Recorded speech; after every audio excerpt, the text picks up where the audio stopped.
پیغمبر علیه الصلاۃ والسلام فرمایي من اكتسب مالا من مأثم فوصل به رحمه. یو سړی را ولاړ سلو مال پیدا کړي په حرامه طریقه باندې، د سود روپۍ ولې، د رشوت روپۍ ولې، د غلا روپۍ ولې، د بل شي روپۍ ولې، تر ولاړ سولې اوس دې دغه روپۍ چې دي هغه چې وسیله رحمت دي شروع کړل، خپل ورور، خپل خور، خپل بابا، خپل اده، خپل قریبان و دې ته دي ورکړلې او تصدق به یا ولاړ شو، مطلب صدقه دې کړو، خیرات دې کړلو، او انفقه في سبيل الله، یجد الله په لار کې دا روپۍ چې دی هغه ورکړلې، جمع ذلك كله جميعا فقذف به في جهنم. د الله رسول فرمایي د ابو داود شریف حدیث دی، وای دغه تا چې کوم روپۍ خیرات کړلې، تا چې د الله په لار کې ورکړلې، تا چې خپل قربانو ته ورکړلې، هغه او ته دا به ټول الله راواخلي و جهنم ته به واچي. صحیح سلو. یو سړی په دا شرط غلا نشي کولای چې یاره زه د اغلا کوم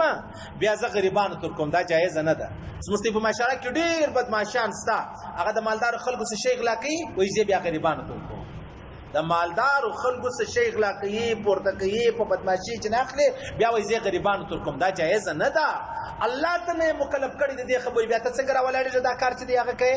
ټیک سلو. یا خلک راولاړ شي مطلب د حرام روپۍ پیدا کوي، علایده ترتیب ورته جوړ کړي، په دې وایي زه بیا مسجد جوړوم، په دې باندې بیا زه مطلب غریبانو ته وړه ورکوم، په دې زه غریبانو علاج کوم، قطعا نه ده جایزه. چې الله نه ده جایزه کړې، بیا ته څنګه راولاړېږي دا کار چې دی هغه کوي. نو لهذا د الله رسول فرمایي که دې حرام روپۍ پیدا کړلې، بیا دې قریبانو ته په قرابت کې ورکړلې، یا دې انډیوالانو ته په انډیوالي کې ورکړلې، یا دې راولاړ شوې صدقه دې کړلې، یا دې فی سبیل الله ورکړلې، جمع ذلك كله جميعا فقذف به في جهنم. ته او د ستا روپۍ چې تا چیرې چې دا به ټول الله سره جمع کوي و جهنم ته به ورورځي.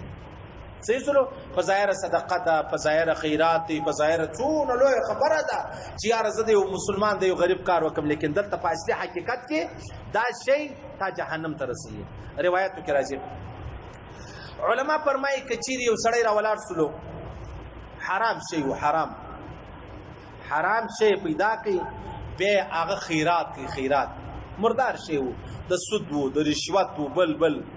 دا چې د خیراتوي د الله د رضا په خاطر خیرات کوي، د ثواب په نیت خیرات کوي، په دې سړی د اسلام وځي. نو سرفراز خان صفدر صاحب فرمایي که چاته حرام شی ملاو شو،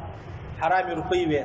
د رشوت روپۍ وي، د سود روپۍ وي، صحیح سلو، دا روپۍ راواخیستلې د الله په خاطر، د الله د رضا دپاره، د ثواب دپاره یو غریب ته ورکړلې، د ثواب په نیت یې ورکړلې. صحیح سلو. دا سړی په دې خبره د اسلام وځي. او که چیرې غریب په دې خبر ولو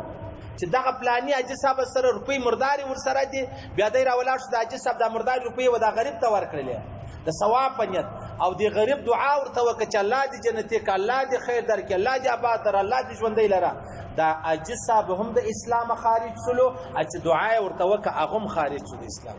دا د اسلام ووته. مولانا سرفراز خان صاحب در صاحب فرمایي ولی دا حرام شی و، په حرام کې سړی د حلالو څنګه نیت وکړي؟ په حرامو کې سړی د حلالو، یو سړی شراب څښي نو څنګه بسم الله سړی باندې وایي بسم الله الرحمن الرحیم، نو خو پر حلال شي باندې سړی بسم الله د الله نوم اخلي. یو سړی پر زنا باندې د الله نوم اخلي نه اخلي، نو که سړی راولاړ شو زنا یې د الله د نامه سره کوله، صحیح سلو،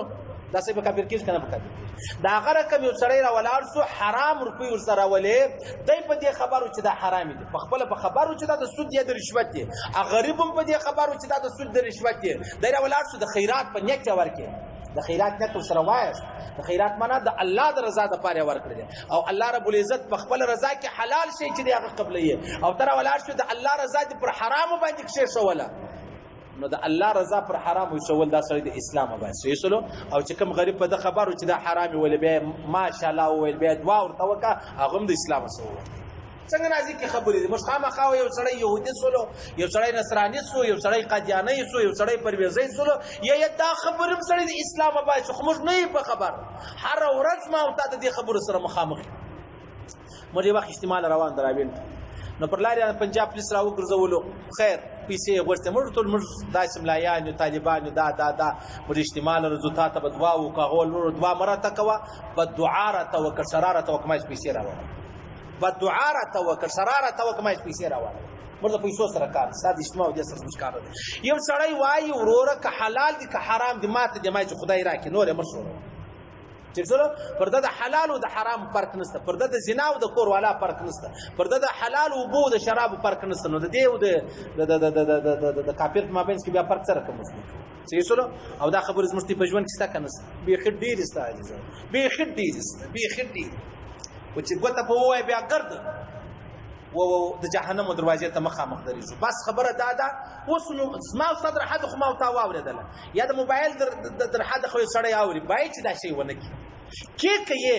مرداري روپۍ دي که ته غواړې چې یاره دا غریب دی دا په هسپتال کې دی ناجوړه دی اوس یې ته ورکوې د ثواب په نیت یې مه ورکړو دغه یې ورکړه پروا نه لري که سړی د غلا روپۍ لري حرامې روپۍ لري دا به یو غریب ته بغیر د ثواب د نیت ورکوې بس وارې که ته خلاص ولې بیا او که د ثواب نیت پکې وکړي خانه دې خراب شوله صحیح سلو نو په آینده کې که زما او ستا سره خدا نه خواسته نعوذ بالله حرامې روپۍ را سره ولې مردارې روپۍ را سره ولې د ثواب نیت مې نه پکې کوو یو غریب ته یې ورکړه بېشکه غریب ته یې ورکړه پروا نه که غواړئ ځان د مهمو اسلامي معلوماتو څخه خبر کړئ د الحاج مولوي نورالدین اغا په نوم فیسبوک پاڼه خوښه او له نورو سره یې شریکه کړئ